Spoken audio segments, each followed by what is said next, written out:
Este es el segundo video de inducción de Cari y lo vamos a dedicar específicamente a hablar de un aspecto que posiblemente a la gente que vivimos de este lado del mundo es de los que más nos afecte. Si tenemos algún antecedente religioso o hemos pertenecido por familia o por convicción propia a alguna religión o algún tipo de iglesia, posiblemente nos hemos visto afectados por lo que se nos ha dicho, por lo que se ha predicado respecto a los gays y la Biblia. Vamos a abordar esto en los próximos 3 videos. Y este primero lo vamos a dedicar a entender sobre la Biblia para poder analizar los textos anti-gays y pro-gays que van a seguir en los otros dos videos. Es muy importante entender la Biblia porque se dicen cosas, se hablan cosas, pero muchas veces no se conoce el contexto suficientemente, tanto para defender como para hablar en pro o en contra de él. Para esto tenemos que entender lo primero que es muy importante, y es que los cristianos conformamos solamente 3 de cada 10 personas en el planeta, lo cual quiere decir que hay 7 personas de cada 10 que piensan muy diferente, que ven la vida muy diferente, que conciben a Dios de una forma distinta, y no podríamos pensar que nosotros tenemos la razón necesariamente. Así que parte de la tolerancia tan importante dentro de Cari es aceptar este hecho y ver la Biblia dentro de este contexto de cómo se comporta en el mundo la visión religiosa. La Biblia es una colección de libros. Su nombre viene de Biblon, y tiene una cantidad de libros impresionantes que han sido colectados a través de la historia. Tiene el Antiguo Testamento y el Nuevo Testamento, o Antiguo Pacto y Nuevo Pacto, y dentro de él está el Torá también contenido, muy importante para los judíos. Los tipos de texto que contiene la Biblia hay de todo. Hay textos narrativos, códigos legislativos, dichos sapienciales, parábolas, profecías, cartas, textos apocalípticos, y como en la actualidad uno no podría leer, qué sé yo, un libro de poemas de la misma forma que se lee un libro histórico o que se lee un código legislativo. Hay formas distintas de leer cada cosa, y si se lee de forma distinta nos podría llevar a errores, como ha ocurrido históricamente. Ahora, hay muchas posiciones respecto a la Biblia. Se dice que es un libro inspirado por Dios, otros sostienen que es escrito por Dios, otros dicen no, este es un libro histórico de Israel o un libro más simplemente. Nosotros como comunidad Arcoíris no tenemos ninguna de estas posiciones como definitiva. Respetamos la posición que tenga cada uno. Lo que sí tratamos es de entender el libro desde su contexto para que las personas que de alguna forma se han visto afectadas por la concepción de la Biblia puedan realmente liberarse de esa atadura, de esa esclavitud que significa sentirse pecador o rechazado por Dios cuando en realidad no se lo es. El Antiguo Testamento está dividido en distintos tipos de libros. Hay libros de la ley, libros históricos, poéticos, de sabiduría, proféticos, mayores y menores, etc. Ahora, hay hechos importantes respecto a esta parte, digamos, del Antiguo Testamento. Primero, fue escrito en hebreo y arameo. Se pasó como una tradición oral y fue posteriormente a muchos años que se pasaba oralmente que se volvió un texto escrito. Y el contexto en que se concibieron los textos del Antiguo Testamento era muy distinto al de hoy. Se pensaba que la tierra era plana y que el sol giraba alrededor de la tierra.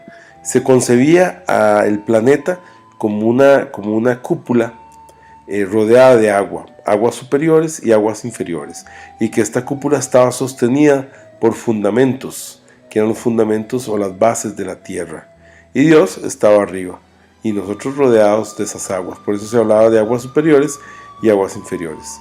Después, la forma como se concebía a Dios era muy distinta. Durante muchísimos años, principalmente en el Mesozoico, Dios era concebido como una entidad femenina, y se hablaba de la diosa madre. Posteriormente, algunas tribus comenzaron a concebir a Dios como hombre y le dieron cualidades masculinas, y se impusieron por encima de las tribus que tenían una visión de Dios como diosa madre. Y este Dios era un Dios vengador, celoso, guerrero, castigador, terrible, que pedía sangre y vida a cambio como ofrendas. La gente que escribió el Antiguo Testamento veía el mundo de esta forma y veía a Dios de esta manera. Algo importante también de tener en cuenta es que la Biblia misma no es mitología únicamente judía. Tomaron muchísimas cosas. Recordemos que los judíos fueron esclavos de varias culturas y, por ejemplo, de los babilónicos tomaron la historia de Noé y la historia de Adán y de Eva, y esas historias aparecen como parte de la Biblia. No podemos dejar de lado el Nuevo Testamento, porque en él también aparecen textos que son importantes para nosotros como gays y lesbianas. Originalmente se trataba de 50 evangelios, y de esos quedaron solamente 4 que se eliminaron entre el siglo III y el siglo XVI. Esos 46 evangelios desaparecieron, y se eliminaron textos como que pertenece al logón 22 del Evangelio de Santo Tomás. Jesús dijo: cuando hagáis de dos uno, y cuando hagáis el macho con la hembra una sola cosa, de modo que el macho no sea macho, ni la hembra hembra, entonces entraréis al reino de los cielos. Este tipo de textos desaparecieron en esta limpia que se hicieron de los evangelios. Otro hecho importante, los evangelistas no conocieron a Jesús personalmente.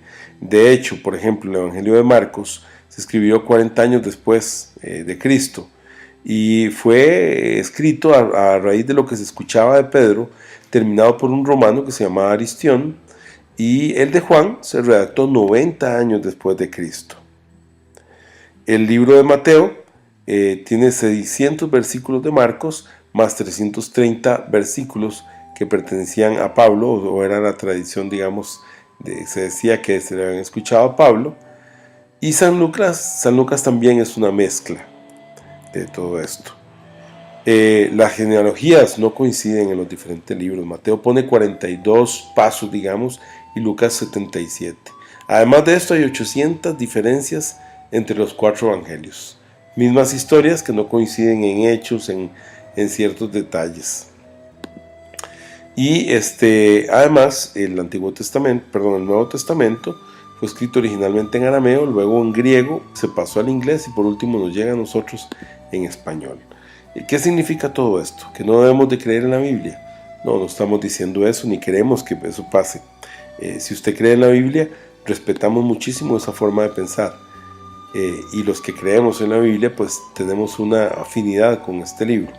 Sin embargo, esto es lo que significa es que la Biblia es un libro rico en complejidad, que se escribió en un contexto cultural y social determinado, y debe leerse de esa forma, entendiendo cuál es ese contexto.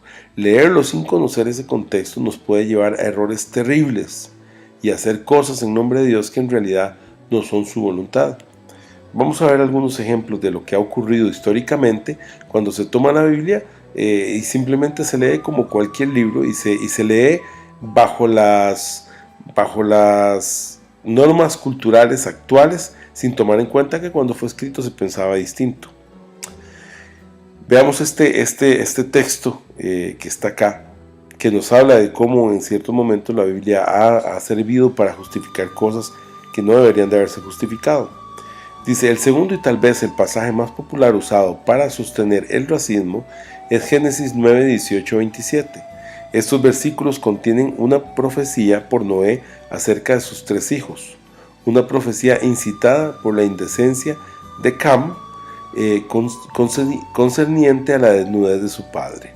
La gente que intenta justificar el racismo de este pasaje argumenta que Cam tenía la piel oscura porque su nombre significa quemado o caliente. Ellos combinan esta información con el enunciado de Canaán, simbolizado a los descendientes de Cam, fue maldito por ser un esclavo, siervo de siervos, de sus hermanos, y por ende concluyen que la gente escogida por Dios tiene autoridad de subyugar o esclavizar a los morenos, como Cam. Esta línea de razonamiento es usada como una justificación parcial para la creencia del apartheid de la Iglesia Reformada Holandesa Sudafricana. Bueno, y el punto es que este tipo de textos, ¿verdad?, que se usaron en el pasado, históricamente se esgrimían cada vez que había que justificar la esclavitud. Más ejemplos acá de qué ocurre. Por ejemplo, en 1 Corintios 7 dice: la mujer no tiene autoridad sobre su propio cuerpo, sino el marido. Sobre ese texto aparece un texto como este, en donde se justifica la apropiación del cuerpo de la mujer por parte del hombre. Dice: el proceso natural en el acto sexual es que el hombre ejerza el papel activo y tome la iniciativa, y la mujer adopte un rol de compañera pasiva, cuya función es aceptar y resignarse. Es suficiente para ella ser receptora y no poner resistencia. Tanto así que incluso puede suceder sin su consentimiento mientras se encuentra en un estado en el cual no tenga del todo conciencia de que está sucediendo. Por ejemplo, mientras duerme o está inconsciente. Este tipo de textos, que dicho sea de paso es tomado del libro Amor y Responsabilidad, Razón y Fe, escrito por Juan Pablo II en la página 271, demuestran cómo un texto como este, leído fuera de contexto cultural, hace decir este tipo de barbaridades con respecto a la mujer. Bueno, y así sucesivamente podríamos seguir con muchísimos ejemplos de cómo la Biblia se ha utilizado en el pasado para justificar la colonización, como se usó para justificar la marginación de los aborígenes porque se decía que ellos no tenían alma, se justificó la marginación de los discapacitados, y por supuesto, así que no somos ningún tipo de excepción, también se ha utilizado para la violencia contra las minorías sexuales. De tal manera que la utilización de la Biblia para justificar la intolerancia hacia la gente con una orientación sexual diferente no es algo nuevo, es histórico y ha aparecido con otras minorías. Por eso es tan importante conocer la Biblia y no ignorar el contexto o manipular, porque eso va a conducir a prejuicios y legalismos en lugar de la libertad y el amor. Porque, citando a 2 Corintios 3:6, la letra mata, pero el espíritu da vida.